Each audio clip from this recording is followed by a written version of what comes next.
Guys, welcome to Inspiration with Jacqueline. Once again, if you don't know who Jacqueline is, that would be me in the camera. So yeah, there you go. So in our last video, we talked about lies and how it's affected our lives, so much so that it hurts our confidence and how we feel, and it's just these lies that kind of set us up for disaster. And I hope you guys got something out of that. I am still working on writing down all the lies that I've been told and crossing them out with a red marker. So if you watched the last video, hopefully you'll do that, because I find it very emotional, but at the same time very helpful. It's just a visual reminder of that these are just lies. That's all they are. These are just lies. So anyway, today I kind of wanted to talk about the dangers that keep us in comfort zones, which and I'll be talking about lies a little bit with this as well. I don't want to repeat myself too much, but the thing with comfort zones is a lot of them are based on lies. So my question is, how are we able to grow and achieve our goals if we stay in our comfort zone? Our comfort zones are easier, right? We're familiar with them. We're used to them.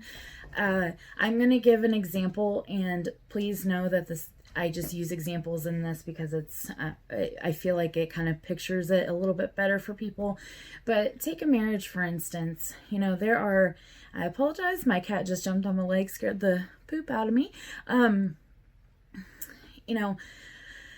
People stay in marriages and have toxic relationships due to their comfort zones, because they have been told over and over that, you're not going to be able to do any better. You're not going to be able to make it on your own. You're not going to, and it's not just marriages, it's not just relationships, but it's also friendships, situations you might be in.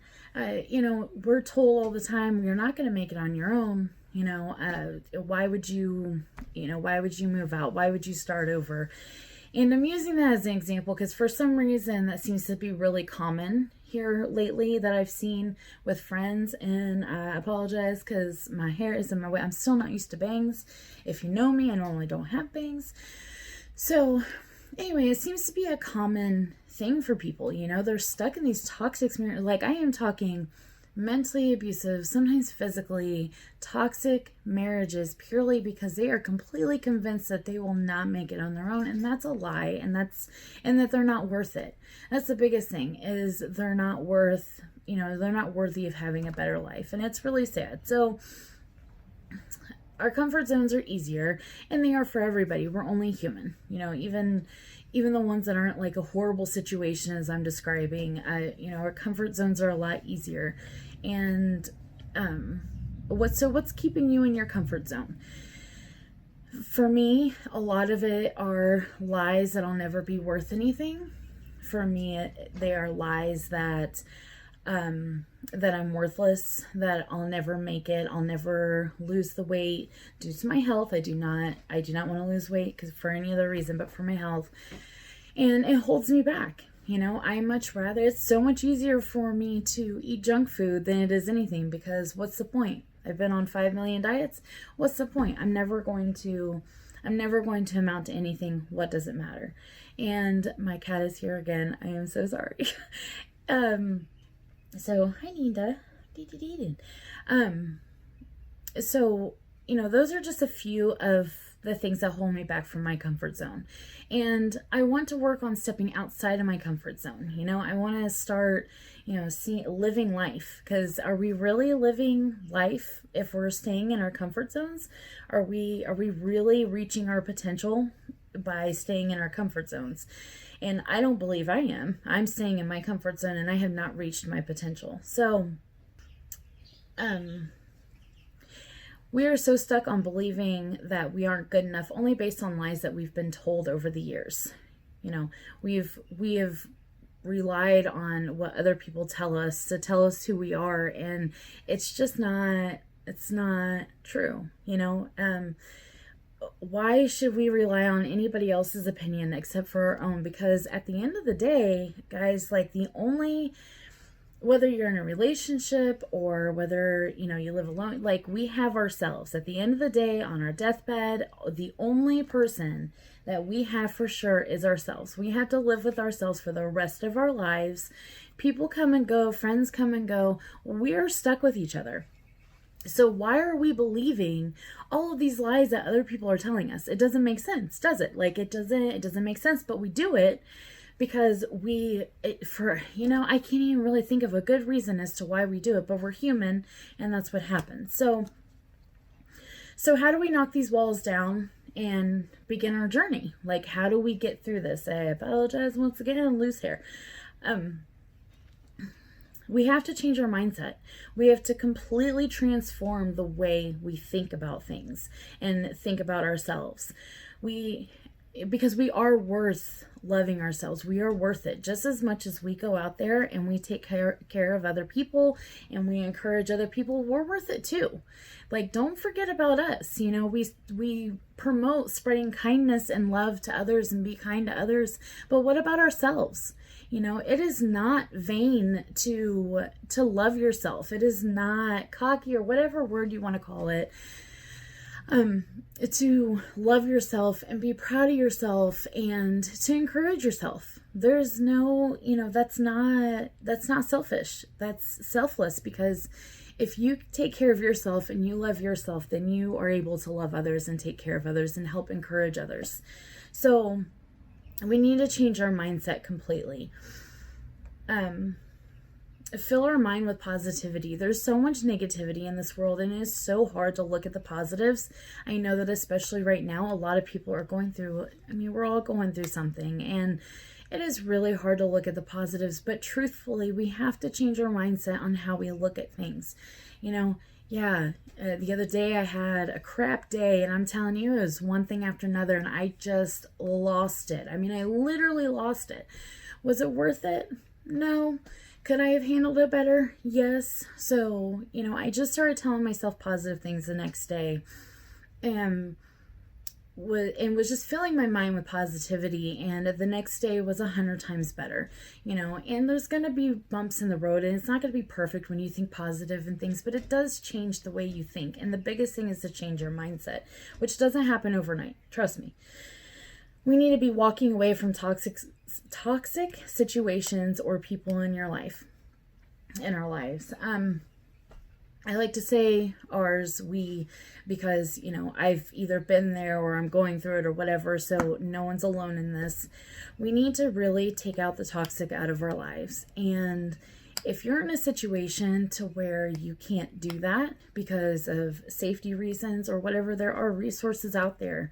And I encourage you to look up those resources wherever you live to get you out of that situation. That's, because I know there's more serious situations out there than what I just might be talking about. And for that, definitely reach out. But there is a way out. There's always a way out. It's not easy, but there's always a way out. And we need to remove that, the toxic out of our lives, whether it's, friends that just are constantly bringing us down, or whether it's, a spouse, or it's a family member. There are family members who I don't really talk to because they are very toxic in my life, and I can't be around that because I tend to fall into that. And so it's not healthy for me. So, and how can you help others when you don't believe in yourself? And how can we be great, spouses or mothers or fathers if we can't even love ourselves? I can't imagine, and one thing that changed me tremendously was thinking about how, I am so sorry, I am itchy today. One of the biggest things was, do I want my son to be 33 years old and hate himself as much as I do right now? And when I thought about it, it brought me to tears, because the last thing I would ever want in this world is for my son to hurt and for him to hate himself, because he has so much potential. He's so intelligent and he has so much to offer this world. And that's what kind of made me think a lot about this, was like, would I want that for him? How am I being a good example if I'm continuing to hate myself? So what can I do to change it? How do we encourage others when we can't even lift ourselves up? So those are just kind of some thoughts to kind of throw out there. So I'm just going to end this with asking, and you don't have to answer. And if you want to reply with comments, please do. I encourage comments, but I just want to end it with this. Are you living your best life? Can you honestly say that you are living your best life? Can you look in the mirror and know that you're living your best life and that you love yourself and that you can conquer anything? Do you know that you're worth it? And I am so sorry. My bangs are very annoying. Are you living your best life? Is the life you're living right now what you expected it to be? Now, take that with a grain of salt, because there is no life that you really expected it to be. I don't believe, anyway. I feel like we always have dreams and those kind of change, and not necessarily for the bad, but it changes. Things change. We change the things we want, our priorities change, etc. So, are you living your best life? Focus on that. And just think about what you could do to take steps to live your best life. What is something you want to work on? And worry about you. I know we all have families that we got to take care of, and we all have lives. We've got jobs. We have so many things that we've got going on, but don't forget about you in the process, because when you forget about you, we go back to what I said in the last video. You literally lose yourself. So, yeah, that's pretty much it. If you watch this, thank you so much. I really appreciate you. And just a reminder that I'll just repeat on here in case somebody didn't see the last video. I mentioned about journaling and writing something positive about yourself, whether it's physical, anything about yourself. It can be, appearance or whatever. Writing one positive thing a day in your journal.